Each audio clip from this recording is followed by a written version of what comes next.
Assalamu alaikum jama'a. Gaskiya yau ba comedy ne ya fito da ni ba. Magana ce akan YouTube channel ita. Saboda gaskiya ba a mun adalci ba. Saboda ni interview nake ba ɗora bidiyon mutane ba. Amma an zo an samun copyright a channel ita an tarwatsa mun ita. Kuma wanda ya tarwatsa mun ita ba zai wuce Aminu Saira da wannan Naziru Sarkin Waƙa ba. Kuma a zahirin gaskiya bai dace ba. Shekara nawa ne ina tare channel ita. Kun zo kun rusa mun channel. Ai ba haka ake ba. Sai ku ajiye mun comment in kuna son ci gaban mu kananu. Sai ku ajiye mun comment ku ce a'a in daina ɗora muku bidiyo ko wanda na ɗora in cire shi gaba ɗaya.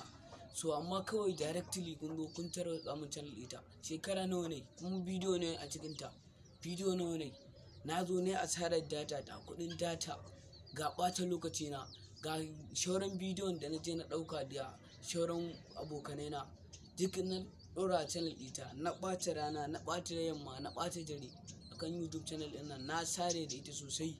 Amma kawai kun zo kun wannan tarwatsa mun channel hankalin ku ya kwanta. To insha Allah ni kuma yau daga yau interview na daina bidiyo zan da na kaina. In kuma na bidiyo na kaina na san dai dole ba wanda zai samu copyright ko. To insha Allah daga yau zan fara bidiyon kaina kar ma wani ya samu copyright a YouTube channel ɗina. Amma gaskiya dai maganar gaskiya ba a yi mun adalci ba. Saboda shekara nawa ne ina ɗora bidiyoyi ina tarere channel ɗin subscribing nawa ne da ni. To amma yanzu ta ƙaƙa ma zan samu wannan subscribing nawa ne da ni. Na sha wahala akan bidiyo na yi faɗi tashi. Na yi lambobi na mutane na ringa ɗauka ina sai mun ko wannan subscribing kuma sun mun. Amma haka lokacin Ado Gwanja ya zo aka yi waƙan nan Texas nan ma na bidiyo aka samu wannan followers sosai. Again kuma da na fara interview yana ga ana samun da interview ɗin ana samun bidiyoyi. To kawai na fara ɗora.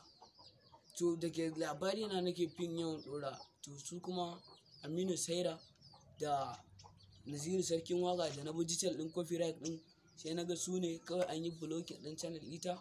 Na ce to na baro Allah. Insha Allahu zan koma yin bidiyon kaina ba tare da na sa bidiyon wani ba. Kuma insha Allah YouTube channel insha Allahu yanzu ma na fara ba zan daina ba. Insha Allahu yanzu ma na fara YouTube channel ba. Na gode.